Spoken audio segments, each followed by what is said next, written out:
Well, hello, people. Yes. Are you anonymous? I am. Oh, fuck with that. Get the masks off. Silly cartoon masks. I wore that on the Robin Hood March. On the Union March in Edinburgh a couple of weeks ago. So guys, Happy New Year. And it's been ages since I've done a vlog. So bear with me, I'm just going to do this with no editing, or I'm just going to take it as it comes. Mainly actually just want to mention about Occupy Edinburgh, you know, because there's been a lot of shit in the press in the last few days about the camp and how it's been, you know, and a lot of lies. As you know, I went down there back in October, so I think it was the 15th it started, so I went on the following Tuesday, 15th, 16th, 18th. I got down there expecting just to occupy, and you know, got involved in more than I thought I would get involved in, because, like, you know, as far as I'm concerned, just being in the camp and, you know, putting a tent up is making a stand, you know. Everyone occupies in their own way, you know. I remember, I think it was the second morning I was there, and one guy was going around trying to wake people up. I was like, no, you don't fucking do that. And you know, so we established that quite quickly, that you know, everybody does it in their own way, you know. I mean, obviously you have to get out and do outreach and organise things, and you know, to keep the donations coming in, to wake people up, to make them aware of what's happening, you know, with the banking system. I mean, all of us use the square as a platform for some of our own agendas as well, you know. But overall, I think it's quite a good community we created there, you know.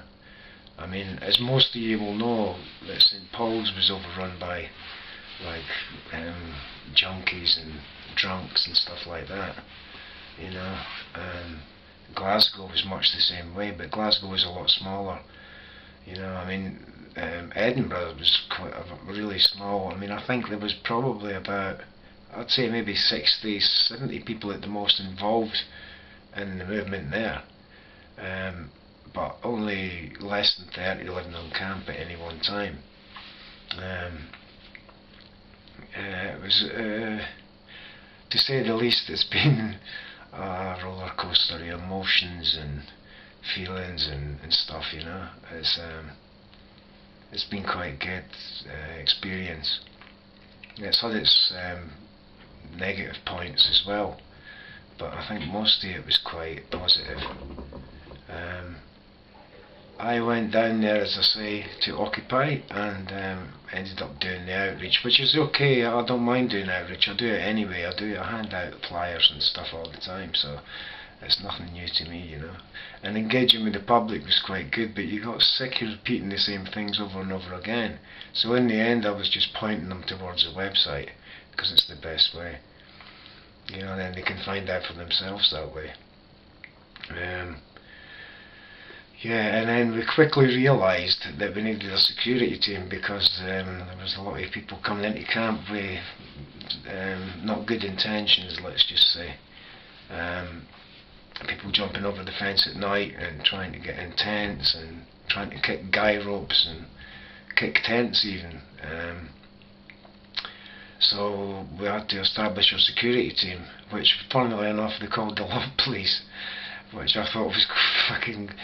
I mean, I don't know who dreamed that one up, but that's how it happened, you know. So our security team, I think London was called, like, Tranquility, so we were the Love Police.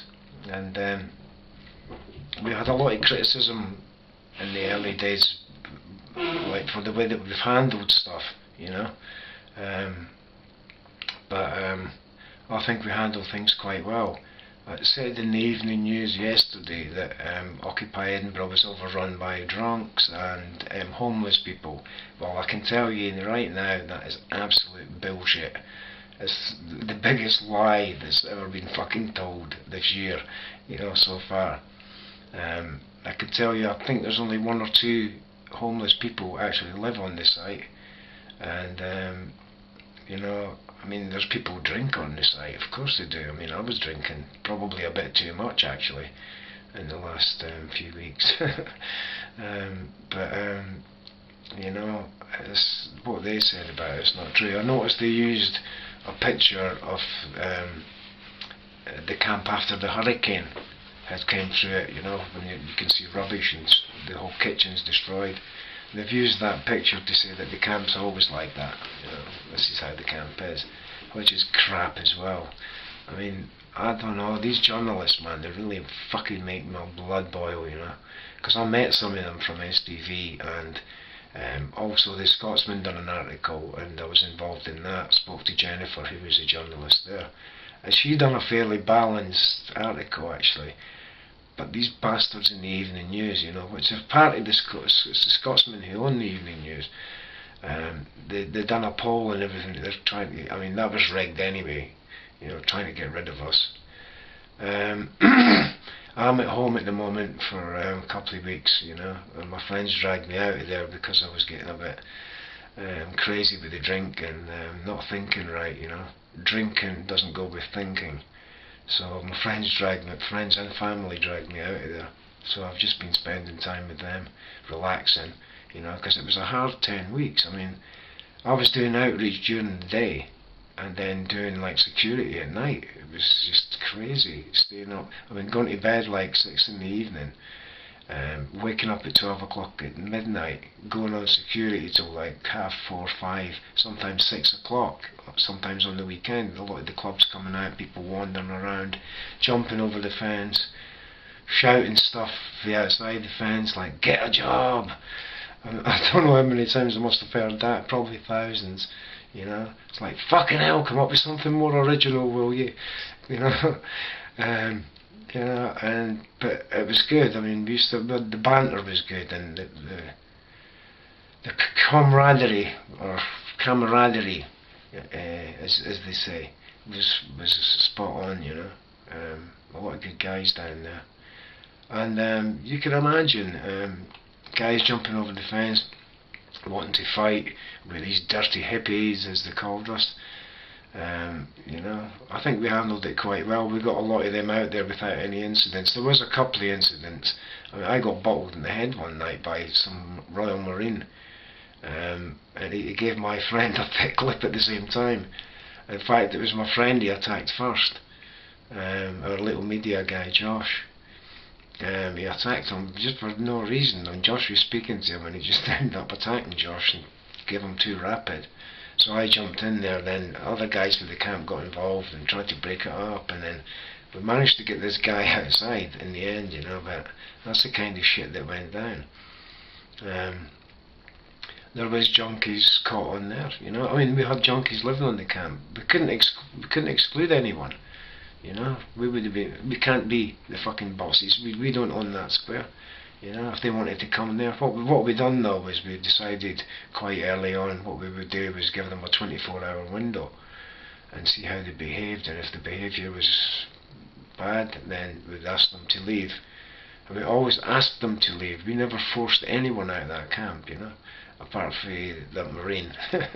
And another guy one day who was just being an arse, and he wouldn't leave, so we had to physically remove him. We never punched him or kicked him or anything like that. We just grabbed him and just dragged him out and put him out, you know. And sometimes you have to do that in situations, you know. I know it's a horrible thing, you know, because I'm a pacifist. I don't believe in violence, but like, you know, when people are threatening to burn your tents and stab you during the night and things like that, it's a bit worrying, you know, because in a tent you're very vulnerable, you know. I mean, it's just a piece of nylon separating you from whoever wants to attack, you know. And we had one tent got slashed one night, you know, but overall I'd say in 10 weeks we had pretty limited amount of trouble on there, you know.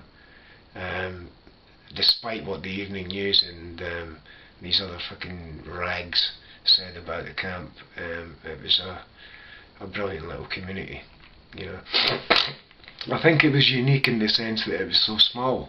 Everyone knew each other, and had to get to know each other, you know.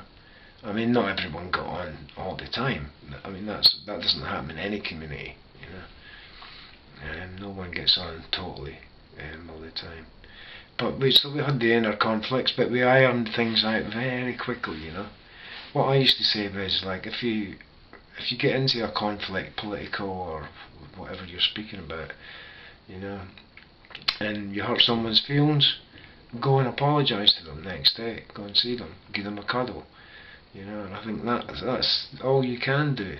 I mean, what else can you do? You just say I'm sorry, you know, and try and make amends. But as I say, it was an emotional roller coaster. I made loads of good friends and family, basically. Some of them, you know, very, very close family, extended family, you know, and that was amazing. And that will continue, because I will be back there soon. When the shit hits the fan, I think they're going to evict them. You know, I can see that on the horizon. That's what they're speaking about. But it's not going to be easy for them, because it's private land and it's owned by 17 different corporations around that square. So there's going to be a legal wrangle for them. I mean, Enterprise Edinburgh may be able to fucking do it themselves, but you know, I'm not too sure about that. I'll need to ask Andy. He's our guy who knows about the law. And but everything's fine there. Don't worry about it. That camp is fine, you know. That'll be cleaned up and it'll be sorted. You know, the guys will be back. They'll be doing the meetings, or they were calling them general assemblies, the same as in Occupy Wall Street.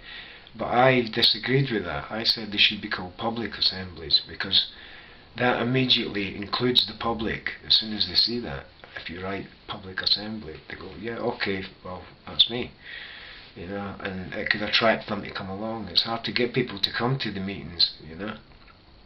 And as I say, you know, I think it was better than most of the ones I heard about, because I know in Newcastle the EDL went there and just beat everyone up and broke their noses and stuff like that, and they fucked off very quickly. You know, we were threatened online by the SDL, which is the Scottish Defence League, and we thought they were coming down there one night, you know, so like the Anti-Fascist League turned up to give us a hand just in case, you know. There was a load of them, and they were the bad boys, you know. They don't like fascists. they're the boyos that will sort them out. But nothing transpired that night, thankfully, you know, because we had kids on site that night as well, and a few girls. So yeah, but overall I think Edinburgh is it's quite a unique little camp, let's just say, compared to the others. I mean, the Glasgow boys ended up just coming up to us, some of them, after the Glasgow, but I think they've got a camp sorted out again somewhere now. I'm not sure if it's Blythewood Square, it might be. I think they're calling themselves Glasgow Occupy V2 or something like that, you know. Hopefully they'll get off the ground again, because there's a load of good guys there, you know. And I have to take my hat off to the guys from Bilston, who are the tunnellers and the treehouse builders stopping the road being built through there. They came up to help us out quite a lot, especially Jose with his cooking. Thanks, Jose. A big shout out to Loran and the ones who I can mention, and Emma, and I hope you're still up there. I'm sure you will be. I'm trying to think who's still on camp. Glenn, Alan, Big Alan, hope you're fine, my friend. Who else is there? Kevin, oh, Kevin's down there. Kevin, love you, brother. Venezuelan brother. Trying to think who else is down there. Sean, I'm sure Sean will be back. Hope you're there, Sean. Keeping the camp laughing. You naughty little boy, you. I think Jade's still down there. Jade. Alright, if you ever see this video, love you, sis. You're a little sweetie. And whoever's still down there, Petey, Petey brother, homeboy, love you. So yeah, that's about it. I mean, like, you know, any of you guys out there that are thinking about going and occupying, get in there, get down there, you know, occupy your city square, occupy a public park, you know. I mean, Edinburgh proves that they can't move us quick, you know. We've been there for, what, that's about 11 weeks now, over 11 weeks, coming up for 12. So, you know, I can't see them getting, it's going to cost them a lot of money, you see, and they don't want to fork out the money because they're greedy bankers. You know, you've got Northern Rock, Clydesdale, RBS, Bank of Scotland, investment companies and everything in that square. You know, that's their Illuminati fucking eye. If you look at it on Google Earth, Google St Andrews Square and look at it, right, it's got an eye, a huge eye. It's all like a water feature and like a steel band that goes round the monument, you know. And the monument was some slave trader or something, I can't, William Melville I think his name is. But anyway, it's like Nelson's column, you know. It looks a bit like Nelson's column. It's phallic. But there's one for the conspiracy theorists. But anyway, no, seriously, Occupy Edinburgh is still very much alive despite what it says in the papers. And the guys are going to dig their heels in, I know they are, because they're hardcore now. The hardcore are down there, you know. And they've got the softcore coming into camp during the day to help them out with little things, you know, but the hardcore are there. And they will stay. So anyway, guys, all my friends on YouTube who I haven't seen for ages, Mr. Brett, sad to see your channel's gone, my friend. That's not very good. And Red as well, not good, don't like that. You probably got flagged and fucking everything by these fucking idiots out there. But never mind, you'll live to fight another day. You've still got Resistance Radio. I hope you got a few new listeners through the advertising that we done for you. So anyway, guys, that's me off because I don't want to make this vlog too long. It'll take fucking ages to upload, sort out and upload. I'm not going to edit it anyway though. So listen, guys, good night, and take care.